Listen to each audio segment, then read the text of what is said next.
amahoro y'Imana kuri wowe ubana natwe muri gahunda zacu z'amakuru ya buri munsi unyuze kuri izi channel zacu zombi arizo AMTV show ndetse na Gasabo News 24. Nimba uri mushya hano nagushishikariza gukora subscribe cyangwa sabone kugira ngo ujye mu bambere bagerwaho n'amakuru n'ibigano tugutegurira umunsi ku wundi. Nimba kunze ibigano byacu bisharinge bigere kuri hashoboka kanda like ndetse twanasangira ijambo muri gahunda y'amakuru unyuze aho hasi muri section ya comment. Nyemera dufatane ikiganza ku kindi nkwerekeze mu makuru avugwa mu burasirazuba bwa Repubulika na Demokarasi ya Kongo.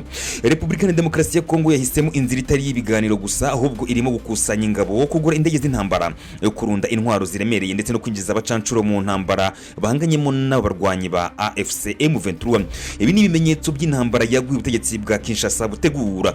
Ni mu gihe n'ubundi impande zombi zihanganye ziri ku meza y'ibiganiro byari bya Washington n'ibyidoha muri Qatar.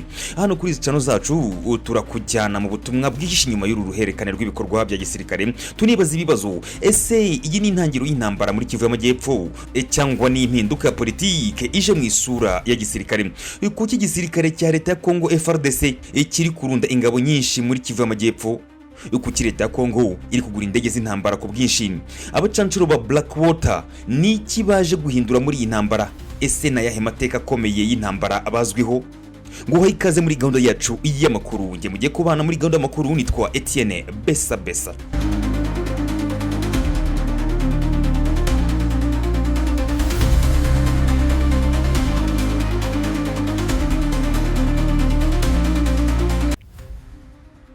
Nguhaye ikaze. Leta ya Kongo imaze kurunda abasirikare benshi ahitwa Kalemi. Ibi birerekana ko Kinshasa ishobora kubitangiye igice gishya cy'intambara aho ishaka kwinjira mu ntara Kivu y'Amajyepfo inyuze mu ntara ya Tanganyika. Leta ya Kongo yizeye gukoresha inzira nshya banyuze Uvira na Fizi bishobora kuyifasha gutungura M23. Ibi bijyanye no gushora amafaranga menshi mu ntwaro, ibi birerekana ko amahoro atizewe.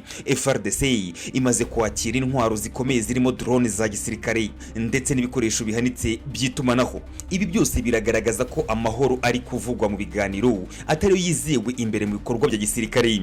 Igisirikare cya Kongo gikomeje kohereza ingabo nyinshi mu burasirazuba bwa Repubulika na Demokarasi ya Kongo.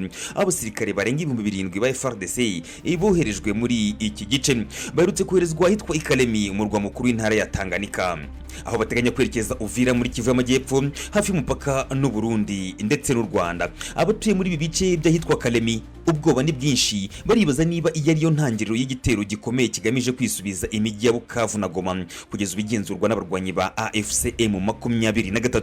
Iyi nkuru dukesha mediacongo.net, ikinyamakuru cyandikirwa muri Repubulika ya Demokarasi ya Kongo, ivuga ko kohereza ingabo binyuze muri Kalemi mu majyepfo y'ikibuga cy'intambara byerekana ubundi buryo bwo gukoresha izindi nzira bitandukanye no kunyura muri Kivu y'Amajyaruguru ubu batagishoboka kuba bahabona inzira yabafasha kugaba ibitero. Igice cya Uvira na Fizi icyamaze igihe kidatekanye neza ubu cyaba cyagizwe ibirindiro bibereye byo gukusanyirizamo ingabo no gutangiza intambara igahera mu bice bya Ho Plateau byafasha kugaba ibitero biva Uvira, Kamanyola, Bukavu kugeza Goma.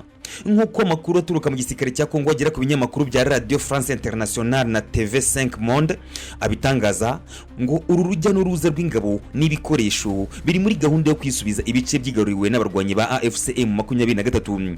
Ku rugamba M23 ishinjwa kubona inkunga n'ibikoresho bya gisirikare bituruka mu Rwanda, gusa yaba u Rwanda n'ubuyobozi bw'abarwanyi ni kenshi cyane bagiye bahakana ibikubiye muri ibi birego.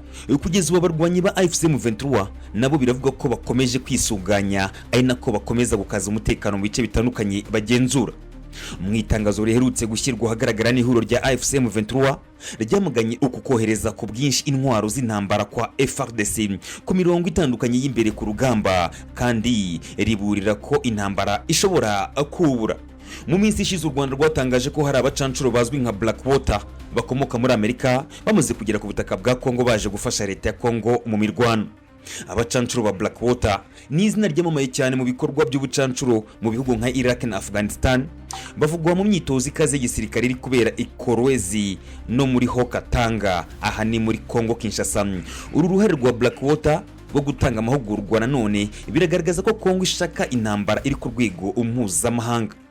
Blackwater ni kampani y'abacancuro cyangwa se mercenaire yashinzwe muri Leta Zunze za Amerika ahagana mu mwaka w'igihumbi 1997 ishingwa n'uwitwa Eric Prince wahoze ari umusirikare mu ngabo zidasanzwe za Navy SEAL.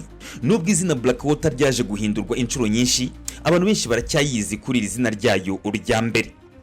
Blackwater bakora ibikorwa bitandukanye birimo gutanga abacancuro b'intambara, gutanga amahugurwa y'igisirikare, gukora ibikorwa by'uburinzi n'ubutasi ku nyungu za leta cyangwa se ibigo byigenga, kugaba ibitero bidasanzwe byo kwica, gufata cyangwa se gucunga uburinzi ahari akaga. Blackwater izwi mu mateka y'intambara ahantu hatandukanye. Ndaguhingiro mu mwaka wa 2003 kugera 2009 bari mu gihugu cya Iraq. Blackwater yahawe amasoko ya miliyari nyinshi yo kurinda abadiplomate b'Abanyamerika, gutanga amahugurwa no gukora ibikorwa byihariye. Yagize uruhare mu bikorwa bikomeye birimo no kurinda ambasade ya Amerika i Baghdad.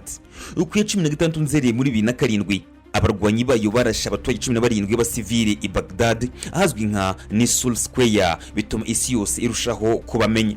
Mu mwaka wa 2001 kugera 2014 bari mu gihugu cya Afghanistan, batanze abacancuro barinze inzego za NATO, CIA ndetse banakoze ibikorwa byo gufata no kwica abayobozi ba Al-Qaeda n'abataliban. Blackwater ifashwaga nk'inkoni y'inyuma ya Amerika kuko yari yuruhiwe n'amategeko ugereranije n'ingabo zisanzwe.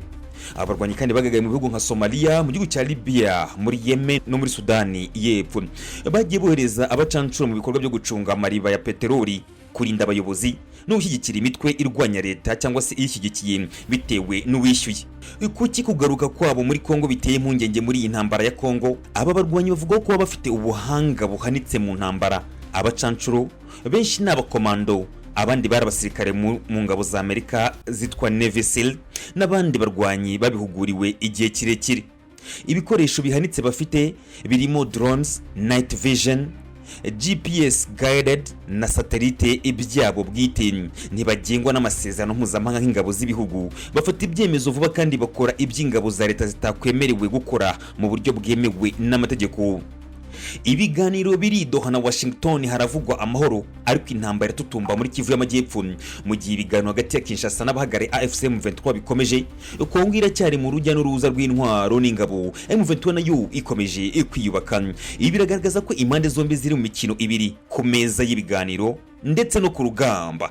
Imiterere y'aho urugamba rugiye gutangira muri Uvira bishobora kugira ingaruka mu karere. Ese u Rwanda n'u Burundi barinjizwa mu ntambara? Nubwo Burundi bufite ingabo ku butaka bwa Kongo zifasha ingabo za leta Kongo muri iyi ntambara, akarere ka Uvira gafatanye imbibi n'u Burundi n'u Rwanda. Hari impungenge ko intambara ishobora no kugera mu bihugu by'ibituranyi. Ibi bishobora gutuma Afurika y'Iburasirazuba ihinduka umuyoboro w'intambara na proxy war ishingiye ku nyungu za politike, ubutunzi ndetse n'ubutaka. Leta Kongo iri kugenda ishaka kwikiza M23 binyuze mu ntambara. Ni mu gihe ibiganiro bikomeje i Doha muri Katari bihurije hamwe intumwa za AFC M23 ndetse n'intumwa za leta ya Repubulika ya Demokarasi ya Kongo. Ni ibiganiro bibera i Doha mu gihugu cya Katari. Ibiganiro biri kuba mu gihe n'intambara ikomeje. Ibi birerekana ko hari intambara ishobora gutangira ku rwego rutigeze rubaho mu kinyejana cya 21 mu karere k'ibiyaga bigari. Uyu ni umusozo wacu w'iyi nkuru. Reka ngushimire cyane wubana natwe muri gahunda zacu z'amakuru ya buri munsi unyuze kuri izi channel zacu zombi arizo MTV show ndetse na Gasabo News 24. Amakuru nk'aya nakagaruka. Shalom. Shalom.